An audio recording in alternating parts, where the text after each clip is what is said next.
नमस्कार प्रिय मित्रों, स्वागत है आपका हमारे YouTube चैनल एस्ट्रो वंडर्स में। मित्रों, हम राशिफल पर बात कर रहे हैं जिसमें हम मेष, वृषभ, मिथुन और कर्क राशि का राशिफल जान चुके हैं। यदि आप भी इन राशियों का राशिफल जानना चाहते हैं तो इन वीडियोस का लिंक मैं अपने डिस्क्रिप्शन बॉक्स में दे दूंगी, तो आप भी उन्हें देख सकते हैं। आज का हमारा विषय है सिंह राशि। आज हम जानेंगे कि सिंह राशि के जातकों के लिए वर्ष 2023 कैसा रहने वाला है। हम हर मुद्दे पर बात करेंगे मित्रों, डीपली इस राशिफल को जानेंगे, इसलिए वीडियो थोड़ी लंबी बनेगी।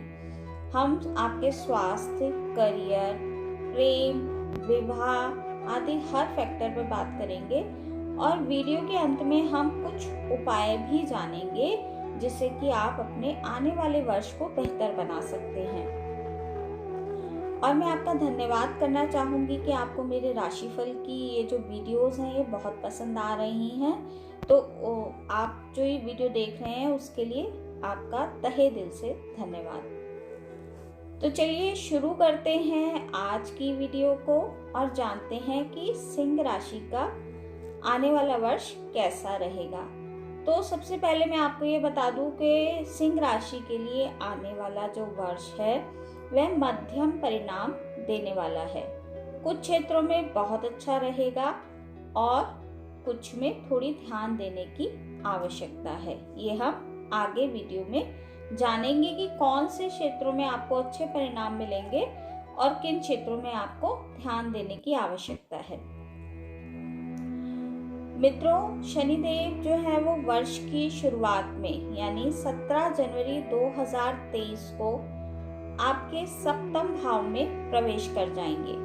अभी तक वे आपके छठे भाव में संचार कर रहे थे, तब भी वे स्वराशि के ही थे और अब जो वो गोचर करेंगे तो भी वे अपनी ही कुंभ राशि में जाएंगे, जिसमें फिर वे 2.5 वर्ष तक रहेंगे। क्योंकि सप्तम भाव में शनि को दिग्बल प्राप्त होता है, इसीलिए ये आपके सप्तम भाव में बहुत अधिक बली हो जाएंगे।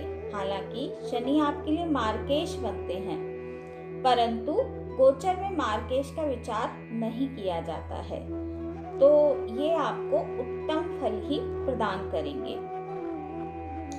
उसके बाद देवगुरु बृहस्पति भी वर्ष के शुरू में तो आपके अष्टम भाव में रहेंगे, जिसके कारण आपको थोड़ी धार्मिकता तो आपकी बढ़ी रहेगी, लेकिन आपके कार्यों में विलंब होता नजर आएगा।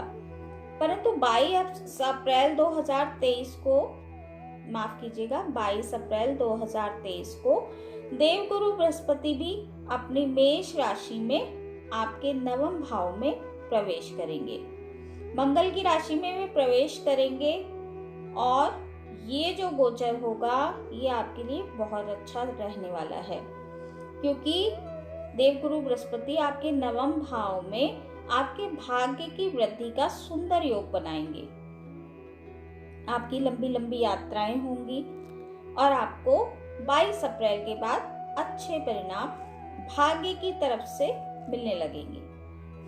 22 अप्रैल से आपको भाग्य का साथ तो मिलेगा मित्रों, लेकिन गुरु चांडाल का जो दोष होता है वो भी निर्मित हो जाएगा, क्योंकि राहु महाराज का जो गोचर है वे भी मेष राशि में ही हो रहा है। तो मई के महीने से आपको गुरु चांडाल दोष का जो परिणाम है वो देखने के लिए मिलने लगेगा। आपके पिता को इसके कारण कुछ समस्याएं हो सकती हैं तथा अपने पिता समान लोगों से तथा गुरुजनों से आपके मतभेद हो सकते हैं। साथ ही धार्मिक कार्यों में भी आपका मन नहीं लगेगा। यानी 22 अप्रैल से लेकर 30 अक्टूबर तक का जो समय है, जब गुरु चांडाल दोष का निर्माण आपकी राशि पर होगा नवम भाव में, तो वो समय आपको थोड़ा ध्यान देने की आवश्यकता रहेगी। 30 अक्टूबर को राहु गोचर करके आपके अष्टम भाव में चले जाएंगे। हालांकि यह गोचर आपके लिए बहुत अनुकूल नहीं है, परंतु गुरु चांडाल दोष की समाप्ति के कारण आपको जो देवगुरु बृहस्पति हैं उनसे अच्छे परिणाम मिलने लगेंगे। जब राहु अष्टम में गोचर करेंगे तो आपके जीवन में घटनाएं जो हैं वो तेजी से घटेंगी। आपके जीवन में बड़े बदलाव आएंगे। वहीं आपको उस समय दुर्घटनाओं से सतर्क रहना है। हो सकता है वाहन चलाते वक्त आपकी कोई दुर्घटना ना हो जाए, तो इस बात का ध्यान रखें। वाहन सावधानी से चलाएं। धन हानि की भी संभावना उस समय पर बन सकती है। लेकिन विवाहित लोगों को उनके ससुराल पक्ष से लाभ प्राप्त होगा। इसके अतिरिक्त वर्ष 2023 के दौरान अन्य सभी ग्रह भी अपना धीरे धीरे राशि परिवर्तन करेंगे, जैसे कि वे करते हैं, हर माह ही करते हैं। तो उसकी जानकारी आपको आगे वीडियोस में मिलती रहेगी। सिंह राशि के अनुसार 2023 एक ऐसा वर्ष साबित होगा जिसमें आपको भाग्य के सहारे बहुत कुछ करने का मौका भी मिलेगा और आपको अपनी काबिलियत दिखाने का मौका मिलेगा। वर्ष की शुरुआत में छठे भाव में उपस्थित शनि महाराज आपको आपके विरोधियों पर विजय दिलाएंगे, जो कि अभी तक वे कर भी रहे होंगे। कोर्ट कचहरी के मामलों में आपको अच्छी सफलता मिल रही होगी और 17 जनवरी तक मिलती रहेगी। उसके बाद जब शनिदेव आपकी सप्तम भाव में गोचर करेंगे तो सप्तम भाव में शनि दिग्बल से युक्त हो जाएंगे, खुद की ही राशि में रहेंगे, तो ये आपके लिए बहुत ही प्रभावशाली हो जाएंगे। इसके परिणाम स्वरूप आपको आपके व्यापार में उत्तम सफलता मिलने लगेगी और आपके दाम्पत्य में भी अच्छी स्थिति का निर्माण होगा। हालांकि आपको कुछ कार्यों को लेकर तनाव महसूस हो सकता है और आपके पत्नी के स्वास्थ्य को लेकर आपको थोड़ा ध्यान देने की उस समय पर आवश्यकता है। अगर आप महिला हैं तो आपके पति का स्वास्थ्य का आप उस समय पर थोड़ा ध्यान रखें। जनवरी का महीना आपके लिए थोड़ा उतार चढ़ाव भरा रहेगा। आप विरोधियों पर जीत हासिल करेंगे। कोई मुकदमा चल रहा है तो वे उसका फैसला आपके पक्ष में आ सकता है, जिससे आप खुश होंगे। आपकी धार्मिक गतिविधियां भी चलती रहेंगी। नियमित रूप से आप धार्मिक क्षेत्र में काफी एक्टिव रहेंगे। फरवरी का जो महीना है वो थोड़ा तनावपूर्ण रहेगा, क्योंकि आपके सप्तम भाव में शनि के साथ शुक्र भी विराजमान होंगे। यही समय आपके पिता की सेहत को भी बिगाड़ सकता है और उनसे आपके संबंध भी थोड़े कड़वे हो सकते हैं, परंतु आपका जो व्यापार है वो ठीक ठाक चलता रहेगा। मार्च के महीने में आप किसी पूजा पाठ, धार्मिक क्रियाकलाप आदि में शामिल हो सकते हैं। विवाहित लोग जीवन साथी के साथ ससुराल पक्ष के किसी सदस्य के विवाह में शामिल हो सकते हैं। घर में सुख शांति रहेगी। आपका कोई महत्वपूर्ण जो राज है वो इस दौरान बाहर आ सकता है। तो मार्च के महीने में किसी को भी अपनी जो गुप्त बातें हैं वो ना बताएं। अप्रैल का महीना आपको बहुत ज्यादा लाभ पहुंचाएगा। आपकी दूरदर्शिता और आपका अनुभव आपको सफलता दिलाएंगे। भाग्य का आपको प्रबल साथ मिलेगा। भाग्य आपके छोटे से छोटे काम को भी बहुत ज्यादा सफलता से निपटाएगा, जिससे आप लोगों की नजरों में आएंगे और आपको मान सम्मान की प्राप्ति हो सकती है। मई के महीने में करियर में आपको उत्तम सफलता मिलने के योग बनेंगे। सूर्य का दशम भाव पर प्रभाव आपको आपके काम में मजबूत बनाएगा। आपके हाथ में कुछ नए अधिकार आएंगे जिनको पाकर आप बहुत खुश होंगे। आपके अधिकार क्षेत्र में उस समय बढ़ोतरी होगी और आपका रुतबा भी बढ़ेगा। नौकरी में आपकी स्थिति बढ़िया रहेगी। व्यापार में भी आपको सरकारी क्षेत्रों से लाभ मिलते रहेंगे।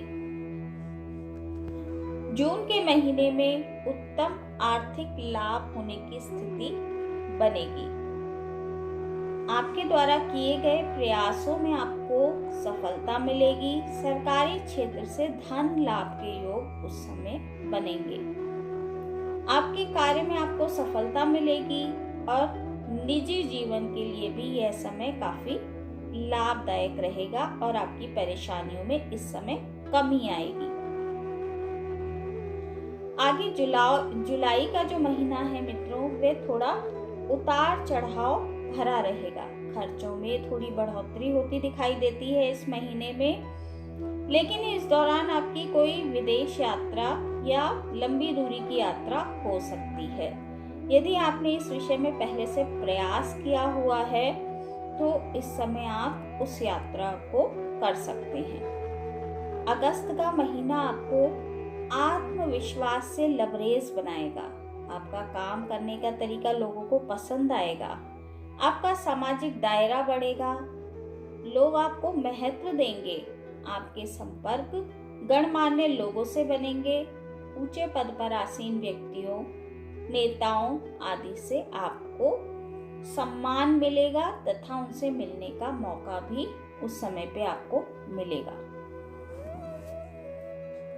सितंबर के महीने में आर्थिक स्थिति आपकी अच्छी रहेगी। यदि आप अपना बैंक बैलेंस बढ़ाने की कोशिश कर रहे हैं तो इस समय आप थोड़ा ज्यादा प्रयास करते नजर आएंगे और इसमें आपको सफलता भी मिलेगी। हालांकि आपकी वाणी थोड़ी कड़वी उस समय पर हो सकती है, तो बिना सोचे समझे आप उस समय पर सितंबर माह में कुछ ना बोले, नहीं तो दूसरे लोगों से आपके संबंध भी बिगड़ सकते हैं और आपके बने बनाए काम में भी अड़चने आ सकती हैं। अक्टूबर का महीना निजी प्रयासों से सफलता की प्राप्ति की ओर इशारा करता है। सरकारी क्षेत्र से भी आपको बहुत अच्छी खबर मिल सकती है। यार दोस्तों का आपको साथ मिलेगा। आपका साहस और पराक्रम भी उस समय बढ़ेगा। आप व्यापार में भी जोखिम लेने से पीछे नहीं रहेंगे और इस दौरान आपको अच्छा लाभ प्राप्त होगा। नवंबर के महीने से आपके ऊपर जो गुरु चांडाल का दोष था वो समाप्त हो जाएगा, तो आपके लिए समय बहुत ही पक्ष में नजर आता है। आप कोई संपत्ति यदि खरीदना चाहते हैं तो नवंबर माह में खरीद सकते हैं। यह संपत्ति आपके लिए बहुत महत्वपूर्ण होगी। यदि आप अपना घर बनाना चाहते हैं तो नवंबर माह में आप इसकी शुरुआत कर सकते हैं। यदि आप सरकारी नौकरी में हैं और ऐसा चाहते हैं कि आपको सरकारी आवास और सरकारी वाहन की प्राप्ति हो जाए तो ऐसा भी संभव होता दिखाई देता है। तो नवंबर माह में आप संपत्ति या वाहन खरीदने में सक्षम हो सकते हैं। दिसंबर का महीना भी थोड़ा उतार चढ़ाव भरा रहेगा। आप यदि विद्यार्थी हैं तो आपको उत्तम परिणामों की प्राप्ति के लिए बहुत जोर लगाना पड़ेगा, क्योंकि इस दौरान पढ़ाई में आपका ध्यान बिल्कुल भी नहीं लगेगा। विवाहित है तो संतान से संबंधित कोई परेशानी महसूस हो सकती है, तो गर्भवती महिलाएं उस समय थोड़ा सा ध्यान रखें। हालांकि इस दौरान आपकी आमदनी अच्छी रहेगी। मित्रों, ये हमने महीने दर महीने दिसंबर तक का राशिफल जाना। अब हम अलग अलग फैक्टर्स पर बात करेंगे। सबसे पहले हम आपके प्रेम राशिफल के विषय में जानेंगे, तो कि आपके प्रेम के लिए यह वर्ष कैसा रहने वाला है।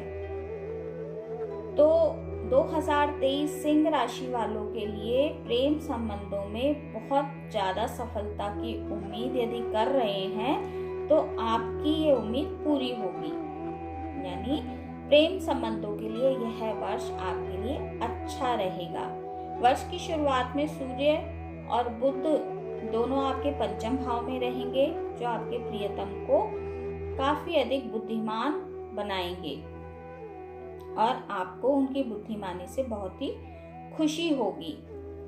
वर्ष की पहली तिमाही थोड़ी सी प्रेम के लिए कमजोर रहेगी, परंतु ठीक ठाक परिणाम देने वाली होगी। उसके बाद आगे का जो वर्ष है वो आपके प्रेम संबंधों के लिए काफी अच्छा है, क्योंकि 22 अप्रैल से जब बृहस्पति आपके नवम भाव में गोचर करेंगे तो उनकी दृष्टि आपके 5वें भाव पर पड़ेगी। तो यह समय आपके प्रेम के लिए बहुत बढ़िया रहेगा। यदि आप प्रेम विवाह करना चाहते हैं तो ये भी इस साल आपके लिए संभव हो सकता है। हालांकि आपके विवाह की संभावना 30 अक्टूबर के बाद बनेगी, तो आप 30 अक्टूबर तक थोड़ा धैर्य रखें। उसके बाद विवाह के बहुत सुंदर योग आपके लिए बन जाएंगे। आगे अगर सिंह राशि वालों के करियर की मैं बात करूं तो यह वर्ष करियर के लिए काफी अच्छा साबित होने वाला है। वर्ष की शुरुआत में आप करियर में काफी ऊंचाइयां प्राप्त कर सकते हैं। आपने जो भी मेहनत की है और आप जो भी मेहनत आगे करेंगे वे आपके लिए बहुत ही काम की साबित होगी। आपके अधिकार क्षेत्र में बढ़ोतरी होगी। आपकी पदोन्नति के योग भी इस साल बन सकते हैं। 17 जनवरी के बाद जब शनि आपके सप्तम में आएंगे और छठे भाव से दूसरे भाव में और दशम भाव में होने के कारण आपको करियर में काफी ऊंचाई प्रदान करेंगे। धीरे धीरे आपकी प्रगति होगी। 22 अप्रैल के बाद से बृहस्पति के गोचर के कारण नौकरी पेशा जो लोग हैं उनके ट्रांसफर होने की संभावना है, परंतु ये ट्रांसफर आपके लिए फायदेमंद साबित होगा और ये आपको करियर की ऊंचाइयों पर लेकर जाएगा। यह वर्ष आपको आपके अनुभव और काबिलियत के दम पर आपको ऊंचाइयां प्रदान करने वाला है। तो आप मेहनत करते रहें और करियर में इस वर्ष आप सफलता प्राप्त कर सकते हैं। बात अगर सिंह राशि वालों की शिक्षा राशिफल की हम करें तो यह वर्ष विद्यार्थियों के लिए अच्छे परिणामों की आशा करने का समय रहेगा। सूर्य और बुध शुरुआत में आपके शिक्षा भाव में रहकर आपकी बुद्धि का विकास करेंगे। आपकी स्मृति भी मजबूत होगी। आप जो भी पढ़ेंगे आपको आसानी से वो याद हो जाएगा। धीरे धीरे आपकी उन्नति होगी। बृहस्पति जब 22 अप्रैल से आपके नवम भाव में गोचर करेंगे, जो कि आपके पंचम भाव के स्वामी भी हैं, तो आपका मन शिक्षा में बहुत ज्यादा लगेगा। उससे पूर्व भी यदि आप रिसर्च के विद्यार्थी हैं तो यह समय आपके लिए 22 अप्रैल तक का भी अच्छा होगा। यदि आप शिक्षा के अन्य विषयों को पढ़ रहे हैं, रिसर्च आपका विषय नहीं है, तो 22 अप्रैल से समय आपके लिए काफी अच्छा नजर आता है। परंतु क्योंकि राहु के साथ गुरु चांडाल दोष का निर्माण भी कर रहे हैं, तो 30 अक्टूबर तक आपको अपनी पढ़ाई की ओर थोड़ा ध्यान ज्यादा देने की आवश्यकता है। नहीं तो जरा सी सावधानी हटते ही दुर्घटना घट सकती है। यानी शिक्षा में यदि आप थोड़ी भी ढील बरतेंगे तो आपके मार्क्स जो है वो कम आ सकते हैं। तो आप थोड़ा 30 अक्टूबर तक ध्यान दें। बाकी आपको शिक्षा में इस वर्ष उत्तम परिणाम मिलेंगे। आपका ध्यान पढ़ाई में भी लगेगा और आपकी एकाग्रता भी बढ़ेगी। शुरुआत में शनि के छठे भाव में यानी 17 जनवरी तक, जब तक शनि छठे भाव में है तब तक आपको प्रतियोगी परीक्षाओं में अच्छे परिणाम मिलने की उम्मीद की जा सकती है। उसके बाद आपको प्रतियोगी परीक्षाओं के लिए थोड़ी मेहनत ज्यादा करनी होगी। बाकी शिक्षा के लिए देखा जाए तो यह वर्ष अच्छा है। इसके बाद बात आपके वित्त की करें तो मित्रों, सिंह राशि के लिए वित्त को अगर हम देखें तो यह वर्ष काफी अच्छा रहने वाला है। क्यों? क्योंकि वर्ष की शुरुआत में आपकी स्थिति बहुत अच्छी है, तो सूर्य महाराज की कृपा से आपको उत्तम धन की प्राप्ति होगी। सूर्य की दृष्टि आपके एकादश भाव में होने से आपके द्वारा की गई मेहनत का आपको धन के रूप में लाभ प्राप्त होगा। शनि के सप्तम भाव में गोचर करने से व्यापार भी आपका अच्छा चलेगा और व्यापार से भी आपके धन लाभ के अच्छे योग नजर आते हैं। बृहस्पति जब नवम भाव में गोचर करेंगे तो आपको और अच्छे परिणाम मिलने शुरू हो जाएंगे। हालांकि अप्रैल से लेकर जून के बीच आपको अच्छा लाभ व्यापार में मिल सकता है, परंतु बीच बीच में थोड़ा व्यापार कमजोर भी हो सकता है गुरु चांडाल दोष के कारण। तो आप उसका थोड़ा सा ध्यान रखें और अक्टूबर के बाद जब राहु आपके अष्टम में गोचर करेंगे तो आपको उस समय थोड़ा धन का ध्यान रखना है, क्योंकि धन हानि की स्थिति उस समय बन सकती है। कहीं पर निवेश करने से आप अक्टूबर के बाद बचें। बात अगर आपके परिवार की करें तो मित्रों, परिवार के दृष्टिकोण से यह वर्ष थोड़ा मिश्रित रहने वाला है, क्योंकि वर्ष की शुरुआत में मंगल की दृष्टि आपके चतुर्थ भाव पर होने से और आपकी राशि पर होने से आपके स्वभाव में थोड़ी उग्रता बढ़ेगी और आपके पारिवारिक जीवन में थोड़ा तनाव उस समय देखा जा सकता है। तो आप इस बात का ध्यान रखें। हालांकि आपकी संपत्ति में तो बढ़ोतरी होगी, परंतु मार्च के बाद आपके परिवार में भी जो खुशियां थी वो वापस लौटेंगी और आपके परिवार का भी जो माहौल है वो अच्छा रहेगा। हालांकि हो सकता है इस वर्ष आप व्यस्तता के कारण अपने परिवार से थोड़ा दूर रहे। काम के सिलसिले में आप परिवार से थोड़ा दूर भी इस वर्ष रह सकते हैं, परंतु फिर भी आपके परिवार का माहौल थोड़ा 2-1 महीनों को छोड़कर बाकी पूरे वर्ष अच्छा ही नजर आता है। मीठा बोले और मीठा ही सुने। बात अगर आपकी संतान की करें तो बच्चों के लिए वर्ष की शुरुआत तो बहुत अच्छी है। सूर्य और बुध के प्रभाव से आपके बच्चे अच्छा विकास करेंगे और पढ़ाई में भी अच्छी सफलता प्राप्त करेंगे।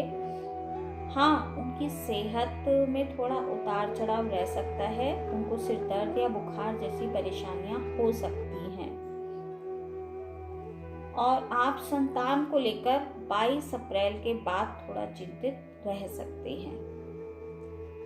परंतु 22 अप्रैल के बाद क्योंकि बृहस्पति देव की जो दृष्टि है वो आपके पंचम भाव पर पड़ेगी, तो मिले जुले परिणाम आपको प्राप्त होंगे। क्योंकि गुरु चांडाल दोष का भी निर्माण है, तो राहु की दृष्टि भी आपके संतान भाव पर रहेगी। अक्टूबर के बाद संतान के लिए भी समय बहुत अच्छा है। हालांकि यदि आप गुरु को मजबूत करके रखें और गुरु के उपाय करते रहें तो आपकी संतान को किसी तरह की परेशानी नहीं देखनी पड़ेगी। आगे बात करते हैं आपके वैवाहिक जीवन की। वर्ष की शुरुआत थोड़ी कमजोर नजर आती है, परंतु जब 17 जनवरी को शनि आपके विवाह स्थान में गोचर करेंगे, क्योंकि वे खुद की राशि में रहेंगे, तो आपका जो वैवाहिक जीवन है वो बहुत अच्छा साबित होगा। आपके वैवाहिक जीवन के लिए शनिदेव अनुकूल परिणाम लेकर आएंगे। 22 अप्रैल तक जब तक बृहस्पति अष्टम भाव में गोचर कर रहे हैं, तो दाम्पत्य जीवन में कभी कभार थोड़ा तनाव रह सकता है, परंतु उसके बाद आपका दाम्पत्य जीवन सुखद होगा और आपको ससुराल पक्ष से भी लाभ मिलने के योग हैं। आप अपने ससुराल पक्ष में किसी शादी या विवाह समारोह में भी जा सकते हैं। बाकी आपके लिए यह वैवाहिक जीवन के लिए वर्ष अच्छा ही है। आगे बात आपकी व्यापार की करें तो मित्रों, यह वह फैक्टर है, यह वह पक्ष है जो पूरे वर्ष आपको बहुत अच्छा लाभ देने वाला है। यदि आप मन लगाकर मेहनत करें अपने व्यापार के लिए, तो यह वर्ष आपके व्यापार के लिए बहुत अच्छा तथा उन्नतिदायक साबित होने वाला है। हाँ, बस आपको ध्यान इस चीज का रखना है कि आप व्यापारी हैं तो किसी तरह की धांधलेबाजी या किसी तरह की नियम के विरुद्ध जाकर अपने व्यापार को आगे बढ़ाने की कोशिश ना करें। किसी को ठगने की या गलत तरीके से धन अर्जित करने की कोशिश ना करें, नहीं तो उसका भुगतान आपको करना पड़ेगा। बस अपनी मेहनत अपने व्यापार के लिए लगाते रहें और नीति नियम से यदि आप अपने व्यापार में आगे बढ़ेंगे तो व्यापार के लिए यह वर्ष आपके लिए बहुत अच्छे परिणाम लेकर सामने आएगा। अब बात करते हैं मित्रों आपके धन और लाभ की। तो धन लाभ के लिए यह वर्ष अच्छा साबित होगा, क्योंकि आपको सरकारी क्षेत्र से भी अच्छे लाभ मिलेंगे। आपका भाग्य भी आपके साथ काम करेगा। कुछ समय को यदि छोड़ दें वर्ष के 2-3 महीनों को, उस पूरे वर्ष आपका भाग्य आपके साथ होगा और आप अच्छा धन लाभ, अच्छा आर्थिक लाभ इस वर्ष प्राप्त कर पाएंगे। अब बात करते हैं आपके स्वास्थ्य की। तो मित्रों, यह वह पक्ष है जिसका आपको ध्यान रखना है, क्योंकि स्वास्थ्य को लेकर आपको तनिक भी लापरवाही नहीं बरतनी है, क्योंकि वर्ष की शुरुआत से ही जब सूर्य आपके पंचम में होंगे, शनि सप्तम में बैठ के आपके लग्न को देखेंगे, शुक्र भी वर्ष की शुरुआत में ही शनि के साथ युति बनाएंगे, 22 अप्रैल तक बृहस्पति महाराज भी अष्टम भाव में बैठे हैं, उसके बाद 30 अक्टूबर से राहु आपके अष्टम में आ जाएंगे। तो आपके स्वास्थ्य के लिए यह स्थिति अच्छी नहीं है। आपको स्वास्थ्य को लेकर बहुत ज़्यादा सतर्क रहने की आवश्यकता है, क्योंकि ज़रा सी भी लापरवाही आपको कोई बड़ी बीमारी का शिकार बना सकती है। आपको पेट के रोग, नसों से संबंधित रोग, मानसिक तनाव, अवसाद तथा किसी प्रकार की गुप्त रोग होने की संभावना बन सकती है। तो आपको यदि थोड़ी भी परेशानी या थोड़ी भी समस्या अपने स्वास्थ्य में महसूस हो तो उसे बिल्कुल भी नज़रअंदाज ना करें। चिकित्सक से या डॉक्टर से जाकर अपना चेकअप कराएं और उनसे अच्छी सलाह लें, ताकि आपको स्वास्थ्य संबंधी परेशानियों से भी मुक्ति मिले। अब मित्रों, बात करते हैं आपके भाग्यशाली अंक की। तो भाग्यशाली अंक आप लोगों के लिए 1, 5 और 9 माना जाता है। तो यदि आपको कहीं पर भी अपने भाग्यशाली अंक का प्रयोग करने का अवसर प्राप्त हो तो आप 1, 5 और 9 अंक का प्रयोग कर सकते हैं। उसके बाद यदि आप इस वर्ष की बात करें तो इस वर्ष का जो योग है वह 7 है। तो यह वर्ष आपके लिए मध्यम है। हालांकि आपको धन लाभ, व्यापार और नौकरी से अच्छे परिणाम ये वर्ष देने का प्रॉमिस करता है। तो उन क्षेत्रों में आपको बहुत अच्छे परिणाम प्राप्त होंगे। आपका भाग्यशाली अंक इस वर्ष 1 और 9 है। अब वीडियो के अंत में मित्रों हम बात करते हैं ज्योतिषीय उपायों की, यानी आने वाले वर्ष को हम किस तरीके से और अच्छा बना सकते हैं। तो आपको आने वाले वर्ष को यदि अच्छा बनाना है तो आपको रविवार का व्रत रखना चाहिए। यदि आप व्रत नहीं रख सकते हैं तो आपको सूर्य देव को अर्घ देना चाहिए। जल में लाल रंग का फूल डालकर प्रतिदिन सूर्याष्टक का पाठ करना चाहिए। और बुधवार की शाम को आपको किसी मंदिर में काले तिलों का दान करना अच्छा साबित होगा। आपका स्वास्थ्य इससे अच्छा रहेगा और आपको लाभ के रास्ते मिलते रहेंगे। और यदि आप किसी कठिन समस्या से जूझ रहे हैं तो आप आदित्य हृदय स्रोत का पाठ दैनिक रूप से कर सकते हैं।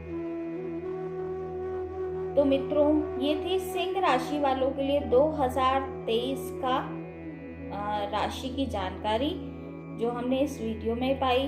वीडियो अगर आपको अच्छी लगी हो तो वीडियो को लाइक कीजिए, शेयर कीजिए तथा चैनल को सब्सक्राइब कीजिए। हमारे इस चैनल पर आपको इसी तरह की ज्योतिष तथा धर्म कर्म आदि से जुड़ी जानकारी मिलती रहती है। तो आज की इस वीडियो में इतना ही। मिलती हूँ आपसे अपनी अगली वीडियो में किसी अगली रोचक जानकारी के साथ। तब तक के लिए नमस्कार।